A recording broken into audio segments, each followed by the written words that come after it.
Merci d'être présent pour la 7e édition de IPA. Aujourd'hui, on a la chance d'avoir un super panel pour parler d'une thématique du coup sur l'entrepreneuriat et comment trouver son associé après le lancement. Je vais laisser la parole à Thomas qui va pouvoir faire intervenir tout le monde, et se présenter et après peut parler du sujet. Un grand merci aussi à la CC de Paris au WeWork qui nous accueille ici et qui nous a trouvé des super intervenants pour ces soins. Merci beaucoup.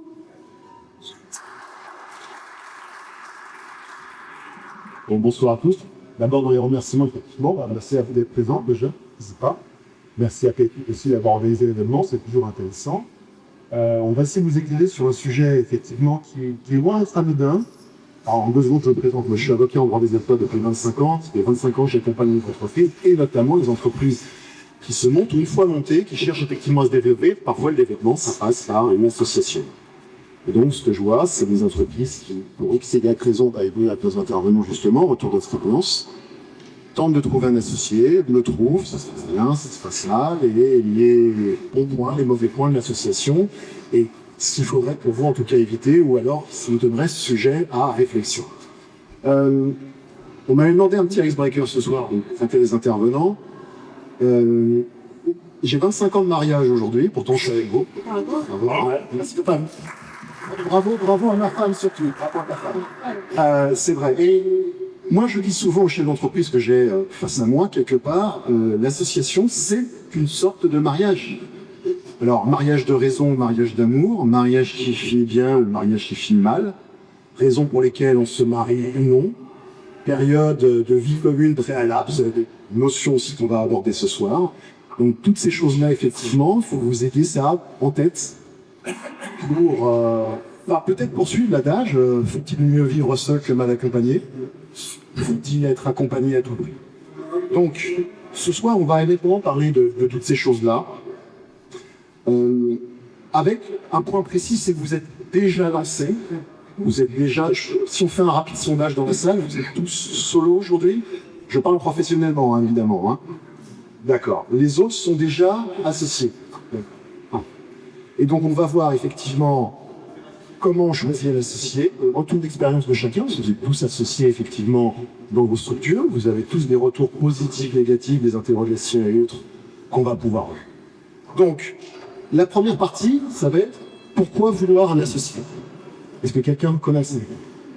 Qu'est-ce qui vous a motivé aujourd'hui à souhaiter avoir un associé et à quel moment vous vous êtes dit ça y est, c'est le bon moment, puis ensuite, ça y est, c'est lui ou c'est elle?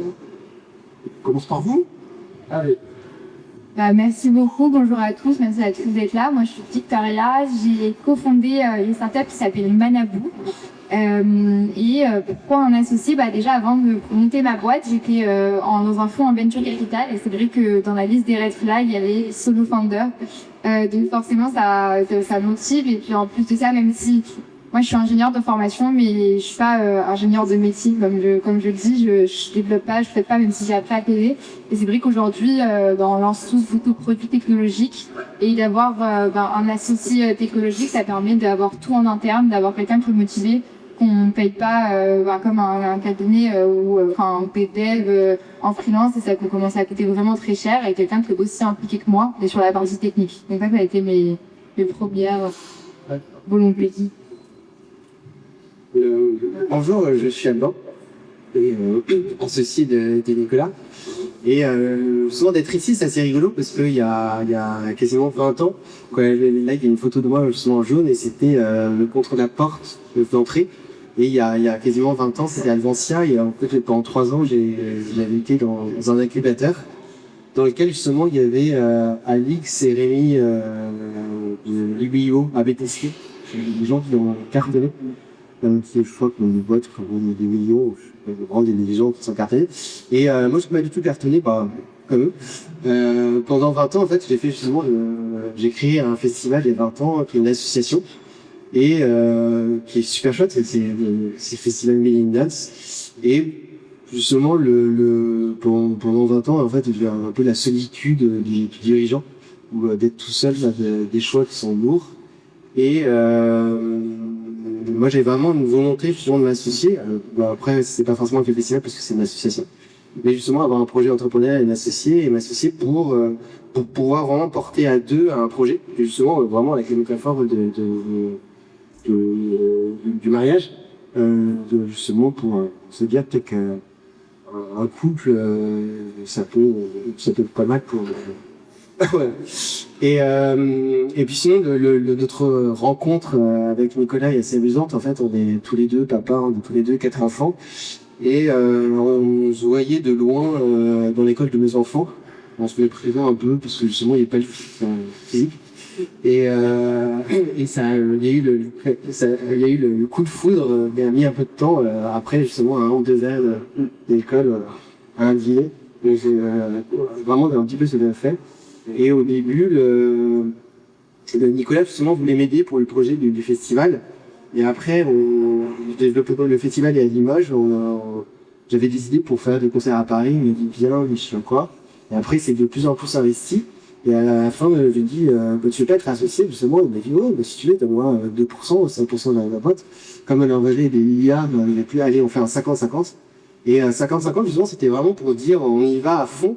Parce que justement, quand on a, je disais, quoi, vraiment, c'était pour y aller à fond et que de dire c'est une aventure,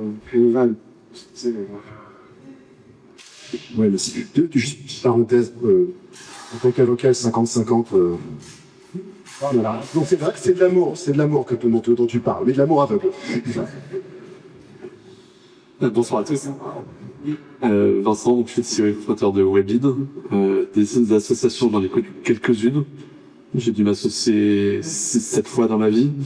Il y en a 2 qui ont très très bien marché. La première qui s'est transformée en une boîte qui s'appelle des Tier Systems, qui s'est fait acheter par SumUp, une petite boîte qui est payée par carte en 2021. Donc, on a eu en tout 1 million d'euros. On était à quasiment 200 personnes. Super aventure avec des associés incroyables. Et là, une nouvelle ligne, on va faire multinationales conversion en ligne, c'est-à-dire qu'on va prendre un site internet, on va l'améliorer pour chaque visiteur, faire la destination pour toujours enrichir leur expérience. Et pareil, j'ai eu un coup de foudre professionnel avec mon associé. Donc 2 succès pour cette expérience, ça veut dire que le taux de succès était quand même un peu faible. Mais pourquoi s'associer globalement seul on va plus vite, mais à 2 on va plus loin. Et la question c'est quel est votre niveau d'ambition, quelle est la boîte que vous voulez faire. Et à un certain niveau, avoir quelqu'un qui va vous compléter d'un point de vue compétences, mais qui va aussi vous challenger, avoir de répondance, c'est plus simple de prendre des décisions à 2 et de pouvoir confronter des idées. Et c'est dans ces moments-là où on se dit peut-être qu'il faut quelqu'un à côté de moi. Bonsoir à tous. Donc, moi, je suis Nicolas Lénistan. J'ai monté une première entreprise il y a 16 ans, qui est une agence, qui fait du branding, de la communication. Et puis donc, il y a un peu plus de 2 ans, c'est une boîte de production avec Albin, qui produit des concerts. Moi, je fais plutôt du marketing et du commerce. Et en fait, je me suis retrouvé sur des projets où il y avait souvent besoin de 2 compétences assez complémentaires. Sur la partie agence, moi, je suis associé au départ avec un créatif. Et c'est lui qui portait vraiment toute la dynamique créative de l'agence. Et puis là, sur les concerts, on a une partie où on doit en effet financer, produire, donner envie aux gens d'acheter des tickets. Puis après, il faut que l'expérience dans le concert soit top et que les artistes sur scène fonctionnent. Et du coup, l'association a toujours été un petit peu inhérente finalement aux compétences que j'avais. Je me rendais compte que dès la genèse des projets, c'était hyper agréable d'avoir quelqu'un qui était complémentaire sur ces activités-là, et qui permettait d'être à 2 pour construire une vision. Et pouvoir en effet ne pas voir l'association comme une sorte de condition de départ, mais plus comme un accélérateur, et ce qui permet vraiment de faire cette activité-là de la manière la plus ambitieuse et motivante possible. Alors, j'ai quelques questions à vous poser. Vous répondez comme vous le souhaitez. On va rentrer un peu dans le pratique pour vous, effectivement. Comment avez-vous fait la différence entre un besoin d'associé et un besoin de salarié de prestataire? Parce que souvent, la question qu'on peut se poser, c'est « j'ai besoin de quelqu'un ». Ok, mais vous avez besoin de quoi véritablement? D'un associé avec les avantages et les inconvénients, d'un prestataire ou d'un salarié? Alors, qui veut répondre à cette première question?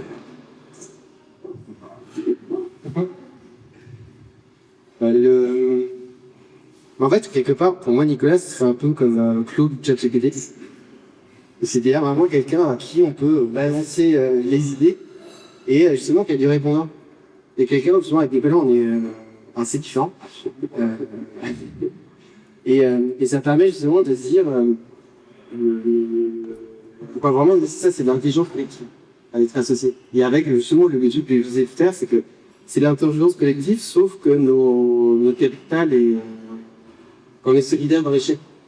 Et donc, en fait, de temps en temps, c'est super de se dire, pour réussir, il faut faire ça, mais aussi notre intérêt à tous les deux, c'est de pas calme. Et justement, le fait qu'on soit à 50-50, ça veut dire que on va pas être trop ambitieux, on va essayer d'être aussi réaliste.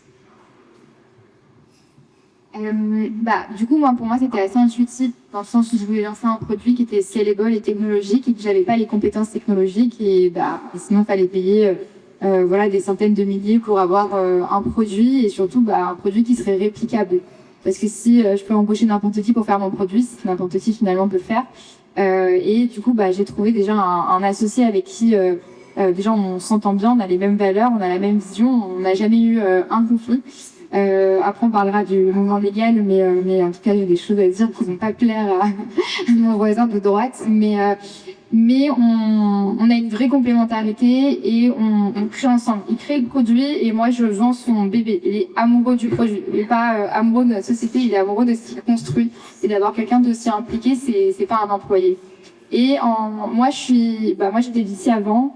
J'ai fait un petit peu de sales, mais c'était pas du tout mon fort, et on s'est posé la question au bout d'un moment de est-ce qu'on ferait pas lancer un troisième associé, sachant que moi j'ai monté la boîte toute seule d'abord et j'ai fait rentrer mon associé après, mais je l'ai fait rentrer avant de quitter mon travail. Donc finalement, ce qui est arrivé, j'ai monté la boîte pendant que j'étais encore en VC, et après j'ai fait rentrer mon associé et après j'ai quitté mon travail. Finalement, ça a été quand même dans un court laps de temps.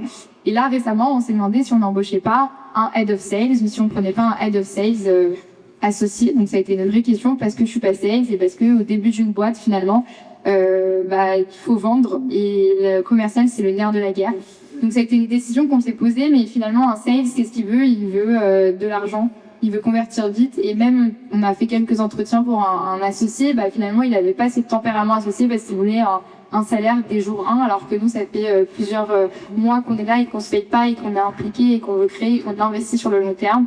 Donc c'est ça aussi qui nous a permis de voir qu'en fait ça serait pas un associé, mais plus peut-être un head of sales salarié. Mais il fallait aussi construire tout le sales playbook, toute la stratégie, et c'était pas non plus un salarié qui peut le faire. Donc du coup on a trotté pour une stratégie, et j'ai pris un coach sales pour me booster et pour m'aider à devenir moi-même un vrai sales 100%. Et pour l'instant, en tout cas, on est content, on avance bien en termes de sales, et c'est comme ça qu'on a pu voir la différence entre vraiment un associé et un employé finalement. Un salarié, globalement, il est quand même, il a le droit à pas mal de sécurité, de se dire tiens, l'entreprise dans laquelle je travaille a l'air de bien se porter. Et c'est vrai que parfois il peut y avoir des crises, des difficultés.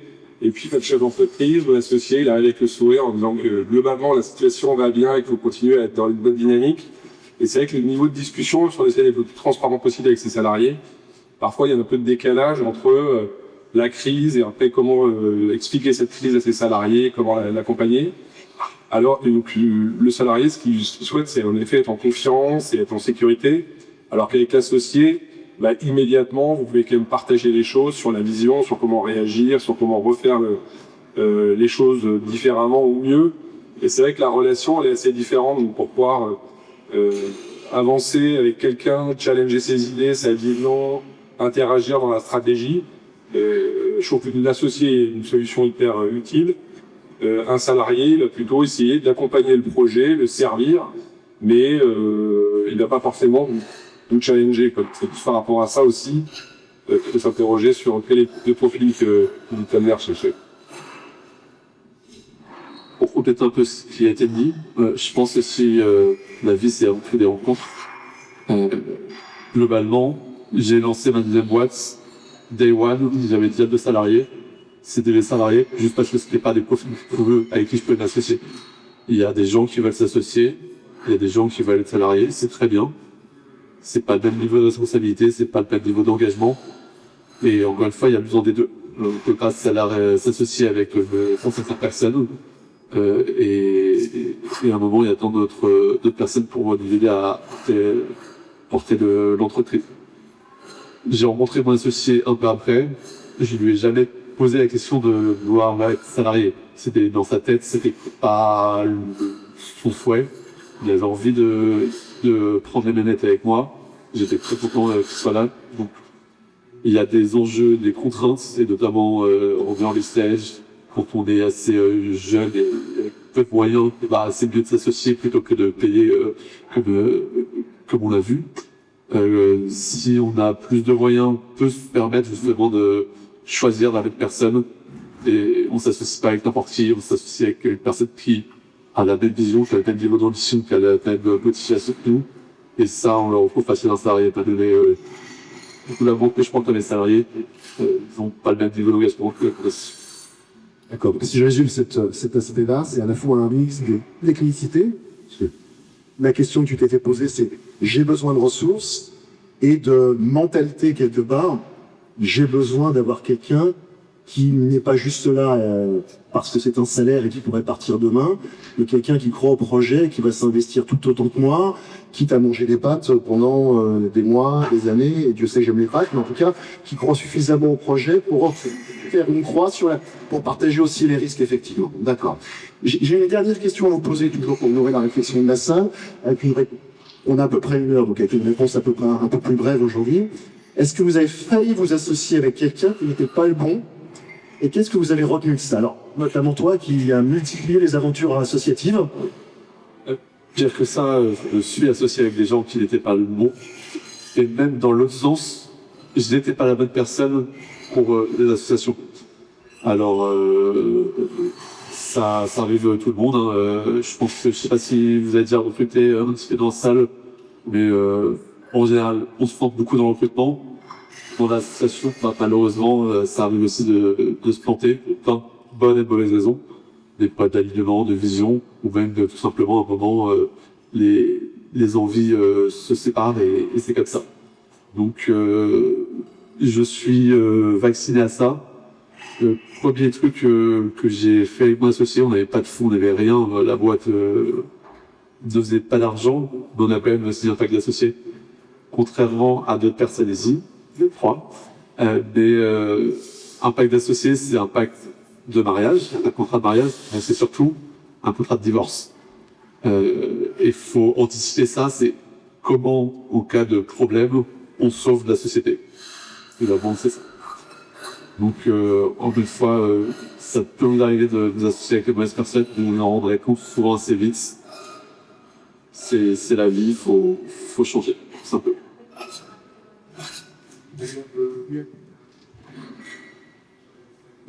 Moi j'ai été associé donc il y a 15 ans, j'ai été associé pendant 10 ans avec la personne avec qui j'ai créé l'agence. Et puis en fait on s'est rendu compte qu'en 9-10 ans on avait quand même grandi très différemment et qu'on avait tellement les mêmes objectifs. Moi j'étais parti à Londres pour développer l'agence et se dire ça quand on allait faire monter un association plus européen. Et lui finalement il voulait arrêter un peu le management, trouver plus de sens aussi dans les projets qu'il faisait. Et donc on a arrêté notre association et j'ai racheté les parts de mon associé. Mais il faut aussi être conscient de ça, c'est-à-dire que nous quand on a démarré l'agence, on était ravis de s'associer, on était vraiment les bonnes personnes, mais après c'est vrai que dans le temps, les aspirations, les gens font des choix de vie, des parcours, ça peut évoluer. Et donc moi j'ai plutôt vécu la fin d'une association qui en revanche s'est très bien terminée, c'est pas non plus dans la divorce, il peut bien se passer, il peut mal se passer. Et du coup, on avait le choix de rester amis après notre sortie.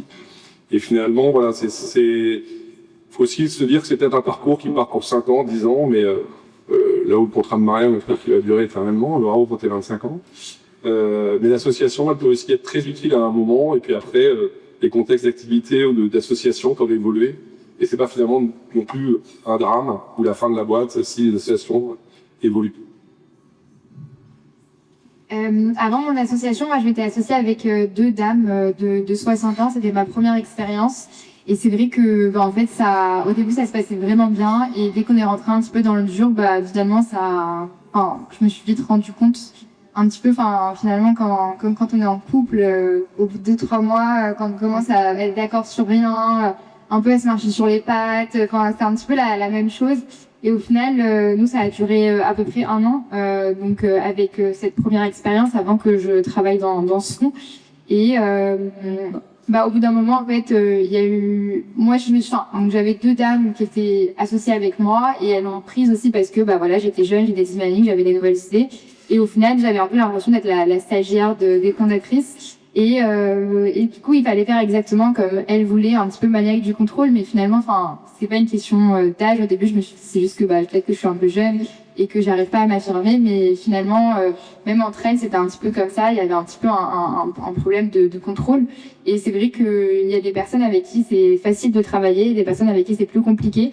Et des personnes qui, quand ils veulent tout contrôler au point près, la virgule près, c'est vrai que de s'associer, forcément, ça rend les choses un peu difficiles. Et c'est aussi ça la valeur d'un associé, c'est de ramener une autre vision, c'est de ramener une autre façon de voir les choses. Et c'est aussi pour ça que c'est une grosse force et il faut rester vraiment ouvert d'esprit. Donc finalement, moi, ça a été, pas une mauvaise expérience, ça m'a permis de beaucoup apprendre. Et aussi, après, de toute façon, j'ai bien rebondi et maintenant on est sur une deuxième expérience. Et voilà, donc faites attention. Et puis, nous, ce qu'on a fait aussi avec mon associé actuel, c'est qu'on a bossé sur un autre projet avant de s'associer finalement dans cette boîte. Et bosser un petit peu ensemble en amont sur quelques semaines, quelques mois, même si c'est un petit projet, même s'il n'y a pas beaucoup d'argent en jeu. Finalement, même aussi passer une journée entière, faire un 9h, 18h avec quelqu'un, donc quand on voit un petit peu des aspects de la personnalité qu'on aurait failli lâcher. Donc moi je suis pas la bonne personne parce que j'étais célibataire jusqu'à 45 ans. Et mais par contre le célibataire il peut enchaîner sur le mariage en faisant avec ma femme j'ai pas de contrat de mariage et avec Nicolas donc pas de contrat de mariage. Bon. Félicitations. Le pire client pour des avocats. Non, vous êtes les meilleurs. Non, tout ce que vous avez dit est très important. Moi, il y a un point que je retiens de ce deuxième aspect de tour, c'est que on peut avoir envie de s'associer. On en ressent le besoin pour de multiples raisons, effectivement. Il faut prendre le temps de la réflexion, bien se poser, effectivement, pour savoir quelles raisons, au pluriel ou au singulier, on souhaite s'associer. S'il y a des moyens autres, dans un premier temps, parce qu'une fois que vous faites rentrer quelqu'un chez vous, ça peut être compliqué de le faire sortir. Tu parlais d'assurer la survie de la société, mais au-delà de la société, c'est votre survie financière aussi, il faut être concret. Si la société se casse sa figure, c'est aussi le projet que vous avez porté à bout de bras pendant des mois ou des années en ce conflit financier qui peut se casser la figure. Et on verra après, vous avez aussi, tu en parlais, encore une fois, pardon pour le parler avec le mariage, mais on peut vivre ensemble, sans forcément commencer à structurer financièrement et contractuellement sa vie ensemble, voir si ça colle. On sait que les premières vacances, c'est compliqué parfois. Les premiers sujets d'engueulade, on voit comment chacun réagit, parce qu'on sait qu'une boîte, c'est pas linéaire, qu'effectivement, il peut y avoir des jours avec et des jours sans, et que c'est intéressant de voir comment son associé ou son futur associé réagit aussi. Est-ce qu'il est fort de proposition? Est-ce qu'il s'enterre? Est-ce qu'il est prêt au dialogue? Etc., etc. Ça peut être des indices pour vous aussi de savoir si c'est la bonne personne. Alors, une fois que vous vous êtes dit, avec la seconde partie, eh bien oui, effectivement, j'ai besoin ou j'ai envie de m'associer, il va falloir trouver. Alors, il n'y a pas de Tinder. Yeah, oui, mais enfin, voilà, qui veut être mon associé, on le regarde tous, c'est inspirant. Mais qui chercher et comment le trouver? On va faire un peu un tour de table sur vos expériences cette fois-ci. Question toujours, est-ce que vous avez préalablement bien identifié le profil de celui ou celle, alors pas vous, j'ai bien compris, vous êtes le contre-exemple de la soirée, mais c'est sympa aussi, mais est-ce que vous avez bien identifié le profil de celui ou celle que vous cherchez? Ou est-ce que vous l'avez trouvé? Essayez de ne pas me répondre dans un bar, ce serait pas mal. Et comment vous avez testé sa compatibilité avec vous? Mes premières associées, je les ai rencontrées parce que je connaissais le fils d'une de mes associées. Et en fait, elle travaillait sur un projet, une association qui je trouvais hyper intéressante, donc du coup, je l'ai rencontrée. Et finalement, de l'association, en fait, elle avait du mal à avoir des fonds. Et on s'est dit, bah, est-ce qu'il n'y aurait pas une opportunité, en fait, de créer une structure commerciale pour pouvoir aussi réinjecter une partie de ce qu'on gagne dans l'association. Donc ça a commencé comme ça, donc c'était pas, c'est vraiment juste, en fait, rejoindre un projet qui me plaisait et voir comment on pouvait, en fait, apporter quelque chose à ça. Et du coup, ma deuxième start-up, du coup, mon associé actuel d'Arène. En fait, je pensais pas monter ma boîte et c'est un client qui m'a poussé à monter ma boîte. Donc ça, c'est vraiment une belle expérience. Du coup, j'ai commencé et j'avais déjà du revenu, même avant de créer la structure. Et c'est à ce moment-là où je me suis dit, bah en fait, qu'est-ce que je veux, quel type de boîte je veux, qu'est-ce que j'ai envie de créer. Parce qu'il y avait ce que le client voulait et après, est-ce que je voulais juste faire du conseil et avoir un produit tech, scalable. Et du coup, en voulant un produit, je me suis dit, il faut quelqu'un de technique qui croit autant que moi au projet et qui est prêt à s'impliquer comme moi et même les Linux. Donc ouais, moi j'ai un petit peu répondu avant avec comment ça se s'écoute-là. Oui, il y a bien sûr la raison que faire part, c'est est proche, c'est le profil des utilisations. Par exemple, là, c'est un exemple qui fait toutes sortes de profils. On parle de Marianne de l'H100 à Saint-Lévix. Il y a Phil Reclé, Henri Gobelin, qui est un serial entrepreneur qui a la Maman de la Rose, puis encore elle. Et lui, il s'est associé avec son frère. Il y a des gens qui s'associent avec les amis d'enfance. Il y a le temps qui s'associe avec des ailes, des bâti et vraiment toutes sortes de profils qui fonctionnent. Souvent, il n'y a pas de profil, peut-être quoi ou de quand. Je sais pas dire. C'est vraiment, on se l'a pas. Voilà. Le hasard, le flou, ça. Oui, parce que le hasard. Pour continuer sur le hasard, à défaut de savoir ce que je voulais, surtout sur la deuxième expérience, je savais ce que je ne voulais pas. Ce qui éliminait déjà pas mal de monde. La première, parce que justement, ce que je voulais plus, c'était une première expérience. Globalement, alors, j'ai 35 ans, j'avais 33, j'ai une certaine maturité, j'ai une certaine vision du monde, je veux des gens avec qui je peux discuter, être en désaccord, et quand même continuer à discuter avec eux. Je sais que l'ambition est fort importante et je veux pas que la petite boîte de créer un leader mondial. Je sais pas si j'y arriverai, mais en tout cas, je vais tout faire pour et mon associé est aligné là-dessus.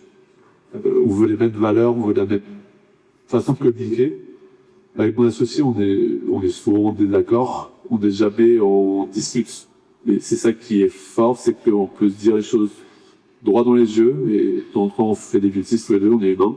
Et je peux lui dire, Alex, là je crois que t'as déconné. Et il me le dit pareil, Vincent, je crois que t'as déconné. Et on peut se dire faire ça sans aucun filtre. Et ça, c'était extrêmement important pour moi de pouvoir avoir cette relation de confiance, d'avoir cette même alignement de vision. Et en fait, on se rend compte que c'est très compliqué à trouver, d'avoir des gens qui ont la même façon de penser que soi-même, tout en apportant quelque chose de très différent. Des compétences différentes, une expérience différente. Comment je l'ai rencontré globalement, j'ai cherché pendant 3 mois à m'associer. J'ai rencontré des trentaines, des cinquantaines de personnes, et tous rentrés dans le côté, je ne vais pas m'associer avec eux. Il y a un moment, j'en ai eu marre, j'ai créé ma boîte seule. J'ai recruté une équipe de salariés. Et là, j'ai reçu, comme beaucoup d'entre vous, je pense, des messages de VC qui me disent « Ouais, trop bien, t'as monté une boîte, viens, on se parle. » Du coup, je lui dis « Ok. » Je suis pitché mon projet, hein, j'avais pas quelque chose, un beau PDF, beaucoup d'ambition, beaucoup d'énergie, et ça s'arrête après là. Il m'a dit « Ton projet est top, je vais pas investir avec mon fonds, je démissionne, je sors rien. » Sa femme était enceinte de 7 mois, il vivait à Dubaï, il est revenu à Paris pour s'associer. Donc il est vraiment souhaité un peu go big or go pop, qui est une de nos valeurs de si j'y vais à fond. Il n'a pas eu peur d'y aller. On a s'associé progressivement, on avait un premier contrat où il fallait quelque part, puis qui était payant quelque part. Avec les différentes levées de fonds, on a toujours relevé encore, donc qui remonte quasiment à équilibre. Mais c'est vraiment du hasard. Ma première association s'est faite un fois que fermement, j'avais monté une boîte, le startup pareil en très early. Il y avait des concurrents qui, d'autres startups très early, qui faisaient un peu la même chose. On était en concurrent du coup pour un incubateur. À la fin des pitchs, on allait boire une bière, on a parlé, on a vu qu'on était quand même pas mal alignés. Et du coup, j'ai dit tiens la première boîte, bonjour la deuxième, et j'ai switché comme ça. On s'est associé, c'est comme ça que Petit leur est né et qu'on a réussi à se revendre 8 ans. Donc, j'ai aucune méthode à vous donner pour trouver un associé. Et je crois qu'il n'y en a pas malheureusement. Il y a plein de choses qui existent. Il y a sur Internet, il y a la liste des 50 questions à poser. Je sais pas si vous l'avez lu. J'ai essayé, ça marche pas. Globalement, si c'est la bonne personne, il faut tirer, tester. Si ça marche pas, tant pis. Si ça marche, tant mieux, effacer. En complément, je pense qu'il y a, avant les compétences, une vraie base de valeurs et de capacité en effet à se faire confiance. C'est-à-dire que l'entreprise marche ou marche pas, soit vous gagnez beaucoup d'argent et puis selon l'associé, vous découvrez, vous pouvez avoir des largesses dans l'utilisation de cet argent-là. Donc on peut avoir plein de surprises, que ça marche ou ça marche pas, dans la manière de vivre le succès ou l'échec. Quand tu dis tiens, ça donne de la discute et pas de l'échange. En effet, je pense que les valeurs, c'est un socle pour pouvoir continuer à construire ensemble, se faire confiance, laisser de l'autonomie à l'un et à l'autre en se disant on va pas se surveiller ou se fliquer. Et ça, je pense que c'est vraiment la clé du succès, de pouvoir avoir à peu près la même manière de concevoir le business, soit peut-être très ambitieux comme la tienne. Moi, j'aime bien qu'elle soit très joviale aussi dans le quotidien et qu'on arrive à célébrer les victoires ou les échecs, mais de se dire tiens, comment est-ce qu'on arrive à garder l'enthousiasme pour pouvoir entreprendre. Et en tout cas, de pouvoir partager ça, c'est capital. Après, en effet, moi, je me suis associé plutôt par des rencontres fortuites. D'un coup, de se rendre compte que il y a un déplacement à faire qui peut permettre de créer une activité qui a de la valeur. Et puis finalement, de voir qu'on a la même vision et que par cette intuition-là, elle se met en place. Moi, j'ai pas fait en effet le questionnaire de 50 questions. Voilà, c'est bien. Moi, j'ai une question complémentaire par rapport à ça. Vos associés, vous les avez choisis en vous disant instinctivement il faut des clones ou il faut des gens radicalement? Je ne parle pas de technique, hein, je parle vraiment d'état d'esprit, de mentalité, de vision. Parce qu'on peut être tenté de se dire qu'ils se ressemblent, ça semble, en filant toujours les métaphores. C'est rassurant, mais parfois ça ne permet pas d'aller très très loin. Alors comment vous avez fait? Est-ce que vous êtes bridé? Est-ce que vous avez une ouverture d'esprit? Parce que là, on parle beaucoup d'ouverture d'esprit quand on va vers l'autre et qu'on essaie de trouver son associé. Moi, je suis toujours associé avec des personnes qui n'ont rien à voir avec moi. Aussi bien émotionnellement parlant, en termes d'organisation, en termes de prise de décision, tout. Moi, je trouve ça hyper riche, ce côté. En fait, aujourd'hui, il y a l'intelligence artificielle, mais on se rend compte que l'intelligence humaine, elle est déjà tellement variée. Chacun dans cette salle n'a pas la même émotion, la même rencontre, les mêmes choses. Et moi, c'est ça que j'ai toujours trouvé hyper intéressant, c'est de pouvoir partager sa vision avec quelqu'un qui a une vision différente, un peu plus décalée. Et moi, je trouve ça hyper enrichissant. Même moi, dans mon agence, je trouve ça hyper intéressant de pouvoir se parler des choses, que les gens aient des visions, des parcours qui soient artistiquement, culturellement différents. C'est ça qui donne de la richesse. Donc, moi, je suis plutôt du parti de la complémentarité, du côté différent et se compléter, plutôt que d'être similaire. Alors, je pense être mal exprimé. Non, mon associé est très différent de moi. Ce qui est important, c'est qu'on a la même vision, la même ambition, et ça, c'est extrêmement important de partager la même histoire, en tout cas future, et de se dire, bah, voilà, on veut faire quelque chose qui va là. S'il y en a un qui veut aller ici, l'autre qui veut aller là, et à un moment, ça va pas marcher. Ensuite, il faut bien évidemment des gens très différents, des gens compatibles. J'insiste sur le côté compatible, avec qui on échange facilement. Un peu comme dans le mariage, pour reprendre le parallèle éternel, mais on reste très longtemps avec des gens avec qui on arrive à communiquer que d'autres gens avec qui on n'arrive pas à communiquer. Et il y a des fois, ça marche facilement, et des fois, ça marche pas. C'est comme ça. Donc, faut bien sûr que ce soit compatible.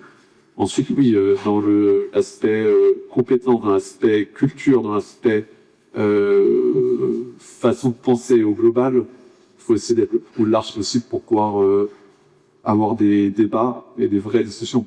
Si à chaque fois qu'on se pose en board pour prendre des décisions stratégiques, on est tous d'accord, c'est un peu inquiétant.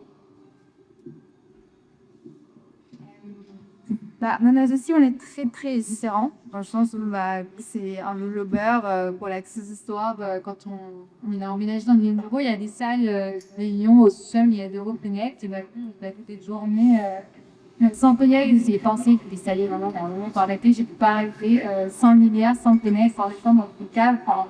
Du coup, il sort moins, il est insociable, il a forcément beaucoup sport, il a des qualités. Quand voilà, il n'a pas du tout le même tempérament. Mais on a les mêmes valeurs, on a la même vision, on a la même ambition aussi. Sur le projet, nos ambitions globales, mais surtout on a les mêmes valeurs, on arrive à communiquer. On n'est pas tous d'accord, on est clair de pas chez moi d'accord, mais finalement, la question revient à qui est l'expert pour cette décision technique. Qu'on soit d'accord ou pas d'accord, finalement c'est lui qui va prendre la décision finale et moi je dis son département. C'est à lui de le valider. Évidemment, on a un concours, on va le cas, on va écouter sans être poussé. Donc finalement, la décision revient vraiment à la personne qui est le plus expert du domaine. Et on n'a jamais eu de conflit, on a été des accords, on a eu des discussions. On n'a jamais eu de conflit, on n'a jamais eu des moments où on était pas content, où j'étais frustrée. En tout cas, par rapport à ça. Donc, très différents, très complémentaires en termes techniques. Mais dans les soft skills, je dirais, on se ressemble assez. Alors justement, vous avez compris, en fait, je suis Patrick. Et un de mes buts, c'était d'essayer de séduire Sophie Marceau dans la vie, ou alors de séduire Roxane dans Cyrano de Bergerac. Et moi, justement, dans Cyrano de Bergerac, je sais pas qui est Cyrano, lequel de nous deux. Et j'avais besoin justement pour sortir avec Sophie ou avec Roxane de quelqu'un qui fasse confiance. Et justement, pour moi, c'est vraiment Nicolas avait le profil de. Moi, ça m'est arrivé peut-être vous, de dire une phrase avec beaucoup de conviction et personne n'écoute ou tout le monde dédaigne ces phrases. Et il y a la même personne qui dit les mêmes phrases et là, tout le monde dit waouh. Et notamment, c'est des politiques. Les politiques, je me suis aperçu que les politiques ont une capacité de conviction et de dire des banalités. Et les gens disent waouh. Et moi, je trouvais justement que Nicolas avait cette capacité à rassurer les gens, à convaincre, à être posé, à être vraiment la personne à qui on fait confiance. Et souvent, moi, j'avais l'impression, je disais tout à l'heure, j'avais été en Chine, et en Chine, mon nom chinois, c'était Matun, c'est-à-dire cheval fou.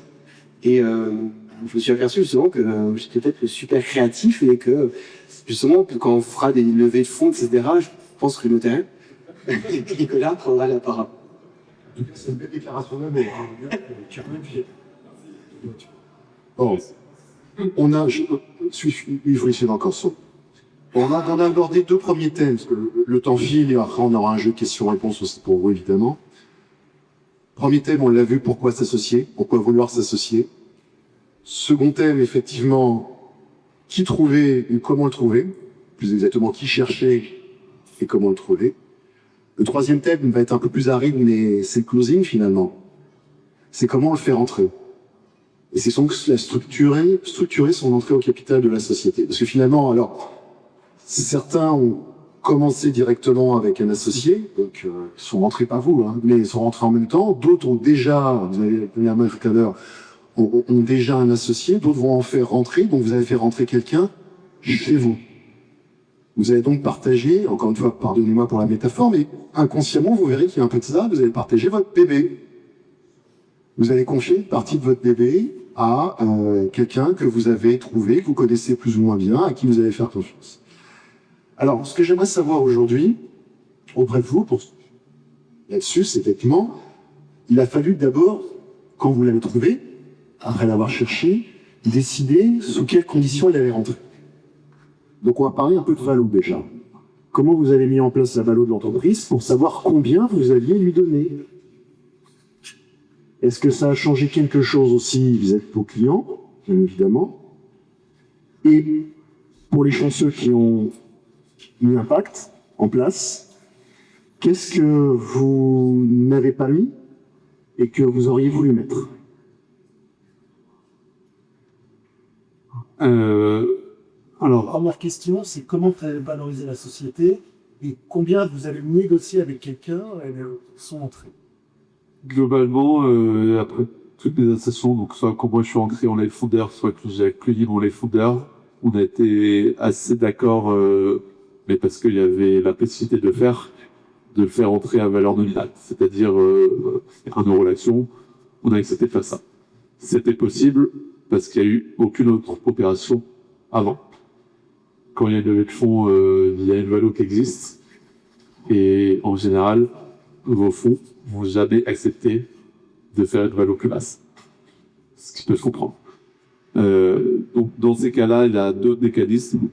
À défaut d'avoir fait rentrer des late founders, j'ai fait rentrer des C-level beaucoup plus tard. Donc, il y a des mécanismes de BSCCE qui sont souvent utilisés, où là, on peut faire des cotes. En théorie, c'est un peu encadré. On peut aller jusqu'à 50%, 60% des cotes. Je laisserai l'externe confirmer, pour avoir un prix attractif et pour bon confiner un petit peu plus le montant pour pouvoir être compétitif sur le marché. Ce qui est extrêmement important, c'est qu'au moment où on se tape dans la main, on soit aligné, qu'il n'y ait pas de malaise. S'il y a un malaise, le premier jour, le malaise il sera là 1 an après, il sera là 3 ans après, il sera là 10 ans après, et grossira petit à petit. Parce qu'au début, ok, il y a un déséquilibre, mais ça vaut 10 euros, 2000 euros, ça vaut rien. Quand on commence à lever, ça commence à valoir des centaines de milliers d'euros, des millions d'euros, des dizaines de millions d'euros. Et ce déséquilibre, forcément, ils sont cuchis. Donc, c'est pour ça qu'il y a l'impact ici pour cadrer ça en cas de désaccord. Il y a des conditions. Le classique good liver, bad liver. Savoir dans quel cas on est good, quel cas on est bad. Mais on avoir des mécanismes aussi pour acheter les défauts de l'autre à un prix qui est faisable en cas de bad liver, qui est intéressant pour l'associé sortant en fait good liver. Dans les choses que je n'ai pas dites dans mes pactes, j'en ai pas spécialement en tête. J'ai l'impression d'avoir à peu près... Tu couvriras la sortie. Tout couvert. Maintenant, nos packs ont été retravaillés par défaut. Donc, maintenant, on est logé à dévancer de voies. C'est plus... On a d'autres problèmes de passer là. Mais oui, faut prévoir les clauses de sortie de départ. C'est le point principal. Et ensuite, négociation de pacte classique, ces points importants. Définir la gouvernance, comme on les peut. 3. Savoir comment prendre les décisions, quelles décisions. Alors, en théorie, on la quitte jamais. Mais quand ça se passe mal, il faut avoir quelque chose qui dit, ok, on n'est pas d'accord, mais la décision, elle est écrite comme ça. Et voilà, c'est comme ça. Oui. Donc voilà, en gros, faites-vous accompagner. Il y a des gens dans ce métier qui sont très compétents. Ne demandez pas de ChatGPT, je vais vous écrire votre pack d'ACR.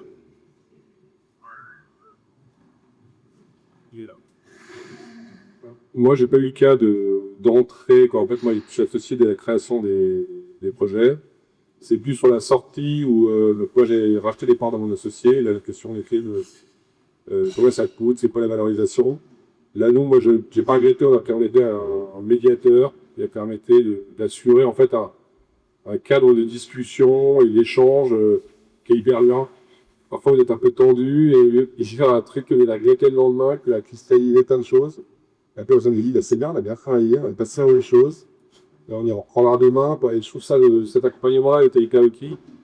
Nous, on n'est pas que d'associés, donc ça repose aussi beaucoup sur qu'est-ce que chacun est en capacité aussi de mettre pour reprendre les parts et à trouver la pérennité de cette société. Le club était plus dans cette ligne de voir comment on se sort de ces associations en gardant des projets qui soient cohérents par rapport à la réussite de chacun. Moi, j'ai juste une réflexion. Aussi, tout à l'heure, on disait justement de s'associer, c'était comme un mariage, mais en fait, c'est pas tout comme un mariage. Non, parce qu'en fait, ce qu'on peut espérer quand on se marie, qu'on se pacte, c'est que c'est son éternel, jusqu'à la mort. Alors que là, avec Nicolas, c'est éphémère, quoi. Il y a quand même aussi le truc de dire que, par exemple, dans 2 ans, je sais pas, il y a Sony qui nous dit, les gars, les concerts Clash, on les rachète 10 milliards de dollars. Salut Nicolas. Et avec le sourire, vraiment, j'ai envie de te quitter avec le sourire pour 10 milliards de dollars. C'est assez mercantile comme. Et donc, c'est pas de rien. Il y a une fin, je ne pas de la sortie, moi je parlais de l'entrée surtout. Ouais, c'est après ça. Et donc, ce que je veux dire, c'est qu'un mariage, pour moi, ce que j'espère en tant que ma femme, c'est que ce soit jusqu'à la mort. Et avec Nicolas, ce soit jusqu'au gros peut-être. On est moins dans la déclaration d'amour. Nous, on est le pire client, je pense, de notre cabinet d'avocats, sur tous les points. Donc, j'ai rencontré mon associé parce que c'était notre freelance pendant ma première start-up et c'était le fils de mon autre associé. Et au final, on s'est bien entendu. Moi qui bossais en fond, je savais que j'allais partir, je savais pas exactement ce que je voulais faire. Et je me suis dit, bah tiens, pourquoi pas lancer un podcast. Et après, on verra, ça me fera gagner un petit peu de visibilité pour ma prochaine étape. Et du coup, je l'ai appelé lui en disant, t'as envie de monter un podcast? Je sais pas pourquoi, ça faisait 1 an, 2 ans qu'on s'est pas parlé. Et on a lancé un podcast ensemble, et puis il a suivi la proposition de mon client en me disant que j'ai monté ma boîte, j'ai un client qui m'a motivé, j'avais déjà 15 cas de revenus, donc théoriquement la boîte valait au moins le contrat que j'avais signé avec mon premier client. Et du coup, j'ai été rentrée après parce qu'au début, c'était vraiment une mission de conseil. Et en fait, j'ai commencé à me dire que je voulais scaler. Et il m'a dit, mais prends-moi avec toi. Moi, je suis à l'école 42. Ok, je fais des podcasts, mais je suis vraiment technique. Et du coup, on a commencé à parler du projet, de la technicité. Et puis, voilà, il y a des autres projets qu'il avait fait aussi, qu'il avait accompagné. Et j'avais aucun doute finalement sur lui, son côté technique. Et du coup, j'ai voulu faire rentrer dans la boîte. Donc là, j'ai appelé mon avocat. Désolée, mais peut-être qu'on va changer, je sais pas. Mais en tout cas, si je vous aime pas pour vous. Donc j'ai appelé mon avocat en disant, voilà, je vais faire rentrer un associé. La boîte, elle a 2-3 mois. On a déjà un petit peu de revenus. Et là, du coup, il m'a dit, alors, il faut le faire d'abord bosser. Puis après, au bout de 6 mois, il récupère tant d'equity. Il faut absolument que plus que 51%. On n'a rien écouté du tout. Au final, même, il a fait un call avec mon avocat. Et mon avocat l'a un petit peu brusqué. Et en fait, on a discuté avec mon associé. Et on s'est dit, on a envie d'être autant impliqués l'un que l'autre. Donc du coup, et passer autant de temps l'un que l'autre sur la boîte. Donc même si j'ai créé la boîte 3 mois avant et même si j'ai ramené du revenu, finalement, on a envie d'être au même niveau sur tous les points. Et du coup, on s'est associé à 50-50. On a rédigé un pacte d'associés avec ChatGPT qu'on n'a jamais signé. Et du coup, on l'a relu, on s'est dit qu'il était bien, mais je sais pas, on l'a jamais finalement signé. Et puis là, on se dit qu'on a envie de lever des fonds avant la fin de l'année, donc du coup, on va être obligé d'avoir un pacte d'associés. Même nous, on veut pas faire rentrer des fonds extérieurs avec lesquels on partage pas les mêmes intérêts finalement. Le fonds, il veut qu'on fasse une exit le plus gros et le plus rapidement possible, alors que nous, on veut la pérennité aussi de la boîte. Même si on veut faire une exit à la fin, c'est pas forcément la même manière. Donc faire rentrer des personnes qui n'ont pas les mêmes intérêts que nous, forcément, il faut un pacte d'associés. Mais aussi pour la petite histoire, avec nos clients, on signe pas de contrat. Donc voilà. On va se parler. Exactement. En fait, mon premier client qui a un groupe hôtelier m'a dit, voilà, moi j'ai des fournisseurs, je les paye plusieurs millions par an, on n'a pas de contrat, c'est sur la confiance. Et puis avec mon associé, c'est sur la confiance. Et finalement, on n'a pas des contrats aujourd'hui qui sont assez élevés pour que s'ils nous payent pas, on prenne un avocat pour porter plainte. Donc finalement, ça nous accélère énormément parce que quand on envoie un devis, le client il signe, au moins il y a un devis, il n'y a pas rien. Et comme ça, on démarre la mission. Dès que c'est signé, on n'a pas besoin de faire des allers-retours sur le contrat, etc. Mais on sait que quand on va faire rentrer des fonds, ça va être terminé, ou quand il y aura des contrats qui sont trop élevés. Mais voilà, on va se parler. Mais c'est intéressant comme vision, parce que c'est celle que je retrouve souvent chez les chefs d'entreprise. J'arrête mon parallèle avec le mariage. Alors, encore que. Vous êtes avec un associé, vous êtes aligné, valeurs, techniques ou autres, et à un moment, il faut parler sous. C'est toujours délicat de parler sous, parfois avec des gens à qui on est proche et qui ont envie de travailler. Et il va falloir lui présenter un moment impact. D'abord une valorisation, on ne peut pas rentrer à 50%, et puis impact, avec des clauses effectivement qui vont prévoir, et vous avez parfaitement raison, l'entrée, la gouvernance, ça peut être intéressant, mais c'est pas si vital, mais la sortie de l'un, la sortie de l'autre, et puis les aléas de la vie. Moi j'ai des expériences comme ça, où des associés qui s'entendent bien, il y en a un des deux qui décède, eh bien, c'est le cousin au fin fond de la Creuse, et venu contre la Creuse, qui récupère les parts. Donc, associé dormant, il est content d'avoir 50% de la boîte, mais il va rien en faire. Vous allez le voir une fois par an pour la distribution des dividendes, et c'est vous qui allez vous atteler à la tâche constamment. Ça peut être un sujet. Vous pouvez avoir un associé qui est toujours en vie, mais qui malheureusement brille. Moi, j'ai eu le cas d'associés qui brillaient, de lait alcoolique, qui divorçaient, enfin, schéma malheureusement parfois classique. Dans mes métiers, on voit beaucoup de trains qui arrivent en retard ou qui déraillent, évidemment. Hein. Mais c'est pas la majorité des cas, mais le pacte ou les questions qu'on est en train de se poser, les réflexions qu'on a, c'est un peu comme une assurance. Vous avez tous une assurance voiture, vous avez tous une assurance maison, vous n'aurez pas l'esprit d'appeler votre assureur une fois que vous avez embouti votre voiture en disant tu peux m'assurer. Vous n'aurez pas l'esprit d'appeler votre assurance maison en disant tiens elle a brûlé, tu peux m'assurer. Votre assureur va vous dire oui, pas de problème, je vous assure la prochaine. Mais celle-ci, je vous l'assure pas, c'est trop tard. Ben, c'est un peu cette idée qu'il faut avoir effectivement, ne pas avoir peur des, comment dirais-je, des discussions un peu hors boulot, hors vision de l'entreprise, des discussions importantes qui va apporter aussi de la crédibilité et qui va vous permettre aussi de jauger votre futur associé. Est-ce qu'il est ouvert au débat aussi là-dessus? Est-ce qu'il est aligné au-delà de l'ambition de la boîte, mais est-ce qu'il est aligné sur la façon dont il a envie que vous puissiez travailler, j'oserais dire, juridiquement? Et donc, impact, c'est pas un gros mot. J'entends, pardon, j'y reviens plus forcément. On peut être amoureux de son conjoint et néanmoins signer un contrat de mariage. Voilà, il n'y a rien d'indécent, on n'est pas encore marié, on peut en discuter. Si l'autre monte au plafond, il y a peut-être un sujet. Ouais, qui ne fait pas confiance.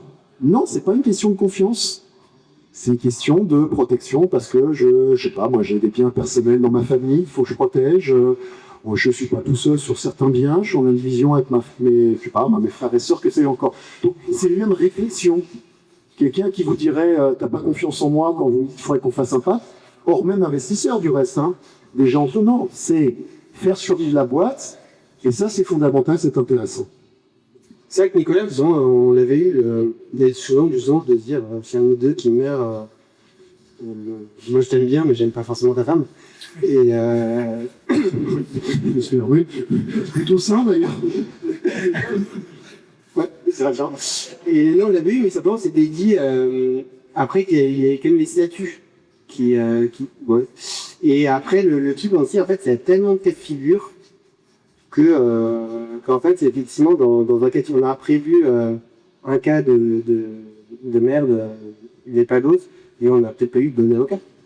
Ah non, mais celle-ci, je ne vais pas défendre l'avocat, mais... Non, au contraire, de dire, peut-être qu'un bon avocat, justement, avec tous les cas de figure qu'on n'avait pas prévus, mais on ne s'oublie plus, pour l'instant, en fait, c'est tellement complexe, etc., que foutu pour foutu, tant pis.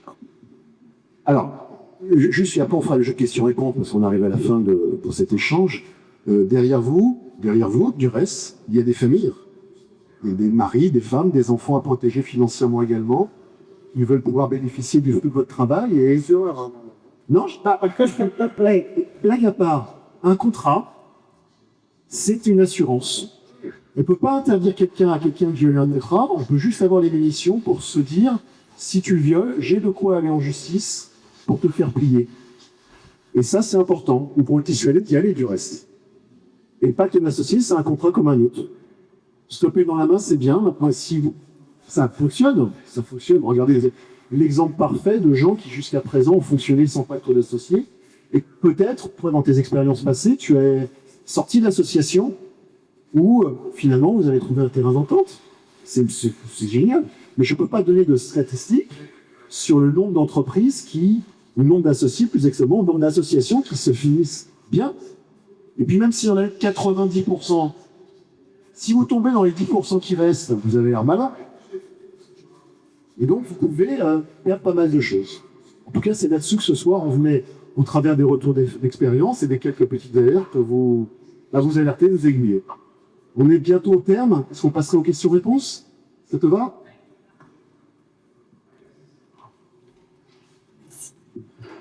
Est-ce qu'il y a des questions?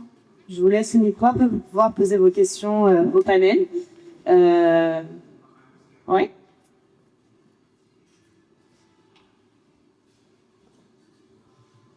Alors bonjour, quand je suis bien, donc je suis là depuis 3 ans associé.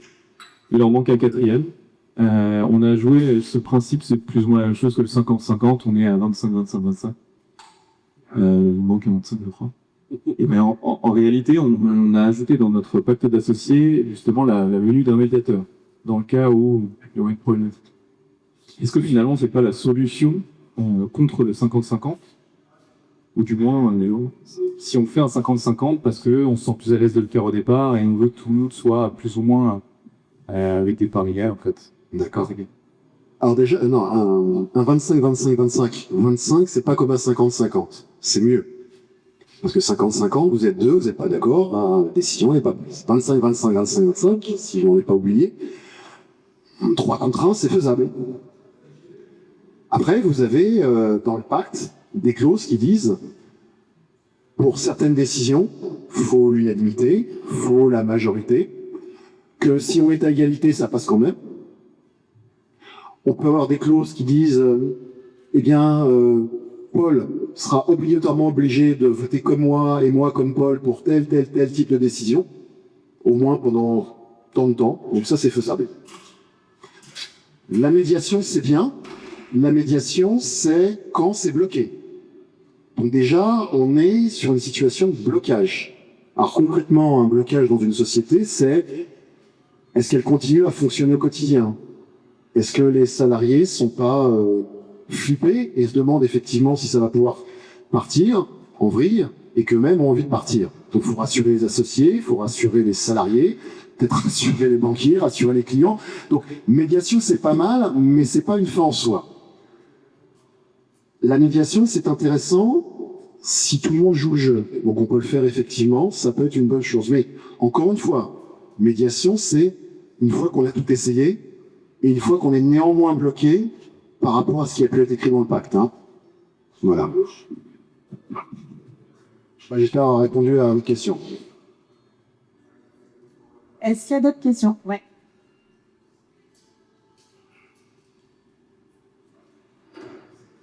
Bonjour à tous, merci pour cette présentation. C'est extrêmement intéressant. Moi, je rebondis juste sur l'aspect valorisation. Aujourd'hui, j'ai 100% des parts de ma boîte et on commence à avoir une activité un peu ascendante, pardon. Et sur l'aspect valeur, sur les applications de vie, enfin, sur les sociétés un peu tech, moi, aujourd'hui, je sais pas trop comment je me positionne là-dessus pour faire entrer un associé. Et donc, voilà, j'aimerais juste avoir des pistes un petit peu pour savoir comment je ferai éventuellement le PEPS. Alors, je pense qu'il n'y a pas de réponse universelle. Déjà, c'est ce que toi, tu veux faire avec ton associé. La valorisation de ta boîte, la réalité, c'est qu'il y en a pas vraiment. Je sais que t'es quelqu'un qui soit prêt à la racheter pour un prix. À ce moment-là, tu as une valo. Et essayer de valoriser des petites boîtes. Alors, je te mets dans petites. J'ai l'impression que tu fais pas 10 millions de chiffres d'affaires. Je peux te tromper. Bientôt. Mais c'est très compliqué de valoriser une petite boîte qui a peut-être un début d'activité, mais peu d'historique. T'es solo founder. Vraiment, la valorisation de ta boîte, aujourd'hui, c'est toi. C'est combien je suis prêt, moi, en tant qu'investisseur, acheteur, peu importe, à miser sur toi. Potentiellement, si c'est un truc qui... Un des besoins de l'association, c'est de faire augmenter cette valorisation. La question, c'est, toi, de ton côté, à quel moment tu es à l'aise à donner tant de parts à quelqu'un à tel prix? Et il n'y a pas de bonne réponse. Potentiellement, tu veux donner 50% de tes parts à 1 euro au prix nominal à la personne aujourd'hui parce que tu penses qu'elle va t'accompagner sur les 12 prochaines années et que ce que tu as construit en 2 ans, bah, c'est rien par rapport à ce que tu vas construire dans les 2 prochaines années. Ou au contraire, tu peux dire, bah, la personne, elle arrive, elle va avoir seulement 10% et elle va les payer 10 fois ce que moi j'ai mis. Si la personne en face est OK avec ça, très bien. Globalement, c'est une négociation. Alors, encore une fois, c'est une négociation compliquée, mais nécessaire à cadrer pour pouvoir avoir un accord.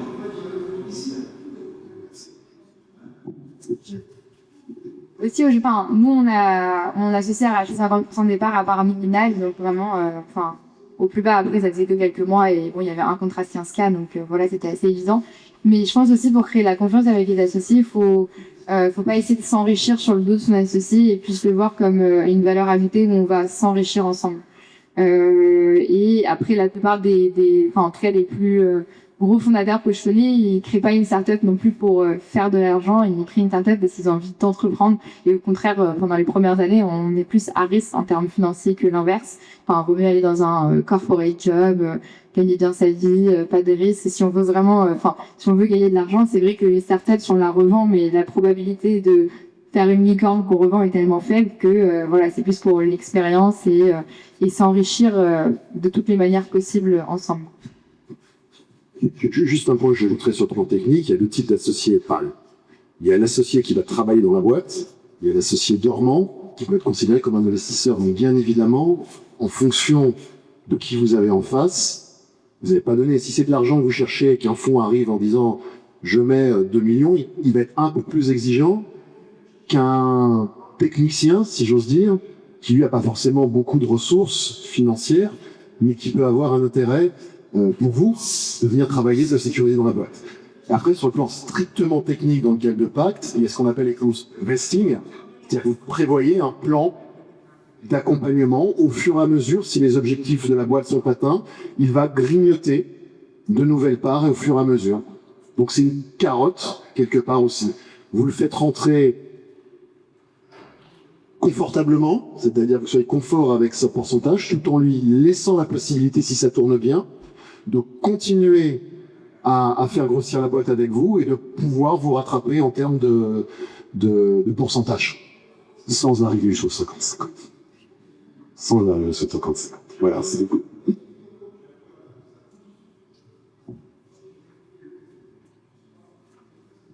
Bonsoir, merci beaucoup. Question un peu banale, mais qu'est-ce qui est le plus dur pour vous dans cette relation associée? C'est plus difficile.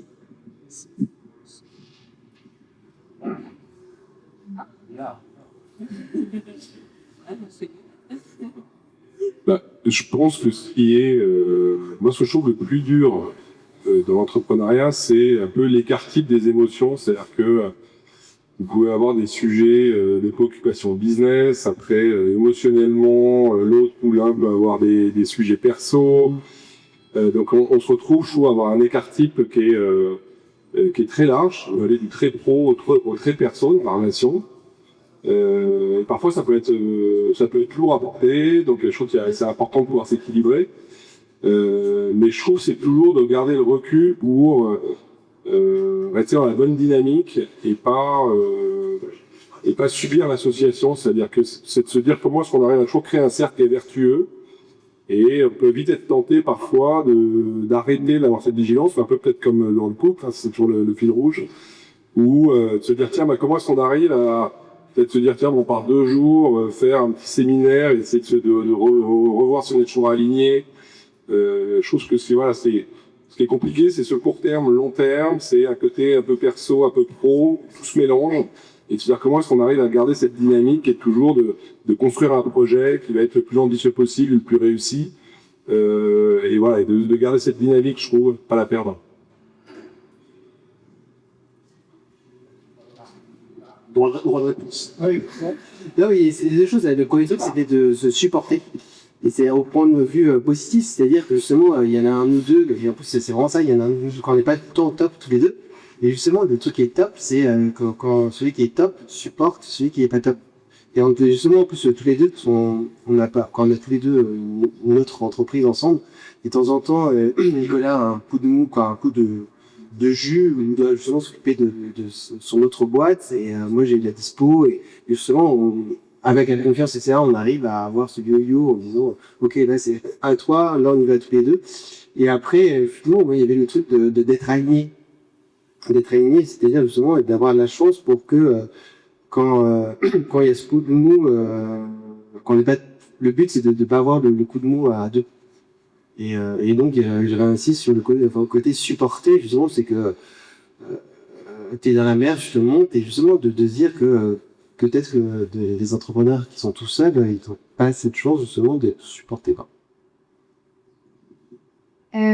Honnêtement, moi j'ai beaucoup de chance dans mon association, mais il y a forcément des moments un peu de frustration, un petit peu difficiles. Il faut aussi un petit peu parfois savoir prendre sur soi et réaliser globalement la chance qu'on a. Je pense que c'est aussi un peu comme dans le mariage, même si je suis pas mariée. Mais du coup, il y a des petits détails. Parfois, on se focalise dessus alors qu'en fait, il faudrait pas. Mais le côté qui peut être un petit peu frustrant parfois, c'est en fait on se donne à fond. En plus, nous on se fait pas encore, donc parfois c'est difficile de garder la motivation, d'être toujours up, etc. Et puis chacun a ses sujets perso. Donc, par exemple, c'est un exemple, mais qui est récent. Mon associé, il s'est marié. Donc, forcément, l'organisation du mariage, aller essayer des chaussures, et puis on est entrepreneur, donc on est flexible. Donc, parfois, il y a des, du coup, je savais qu'il allait un petit peu moins travailler, puis après prendre des vacances. Et c'est juste que, en fait, il faut savoir se dire, ok, là, il y a ce moment-là où lui, il travaille peut-être un petit peu moins, mais ça va se récompenser derrière. Et inversement, au moins, il y a des petites périodes où, pareil, il faut avoir des sujets perso. J'ai acheté un appart, par exemple, et du coup, forcément, il y a un peu moins de temps pour la boîte. Mais il faut savoir vraiment se faire confiance. Je pense, globalement, c'est tout repose sur la confiance et la communication. Vraiment. Beaucoup de paraphrases, mais peut-être un peu plus de concret sur comment on le fait. En effet, l'hygiène de vie entre associés elle est extrêmement importante. Tu parlais des séminaires. Alors, on a créé des rituels avec mon associé pour justement pour être tout le temps alliés et sur le même longueur d'onde. Tous les quarters, on fait un jour de séminaire où on sort des bureaux, on se fait plaisir, on mange bien, on voit bien le soir. Nous, on travaille dur dans la journée pour être sûr qu'on soit aligné. On a des founder review où toutes les 2 semaines, on a un temps pour nous. Et c'est vraiment un petit vol réciproque, mais on se dit tout ce qu'on a sur le cœur pour enlever toute tension. Il y a la double relation manager-manager. Je suis son manager, il est mon manager. Et du coup, faut pouvoir se faire des feedbacks de ce manager en mode sur ce point-là, t'as vraiment déconné, là les objectifs on n'y est pas, c'est quoi ton plan d'action pour la suite, et ils suivent ce plan d'action, et que 15 minutes après, c'est lui qui change la place, et qui dit ouais, de ton côté, toi aussi là, ce point-là t'es bien, mais celui-là t'es beaucoup mieux. Donc il y a vraiment une culture à avoir entre associés pour avoir cet espace d'alignement et être sûr d'avancer bien dans la même direction. Une boîte, ça avance vite, il y a plein de contraintes. Le métier de fondateur, c'est de régler tous les problèmes qu'on a au quotidien, et il y en a beaucoup. Faut pouvoir compter sur son associé et être toujours aligné sur la façon dont on règle les problèmes. On va peut-être s'arrêter là, ça fait déjà plus d'1h15. Si vous avez d'autres questions, vous pouvez vous poser pendant l'afterwork. Sur le côté, vous pouvez boire une bière, manger, discuter tous ensemble. Encore merci pour votre venue, c'était super intéressant, hyper enrichissant. Et je vous propose d'aller de l'autre côté du coup maintenant. Merci.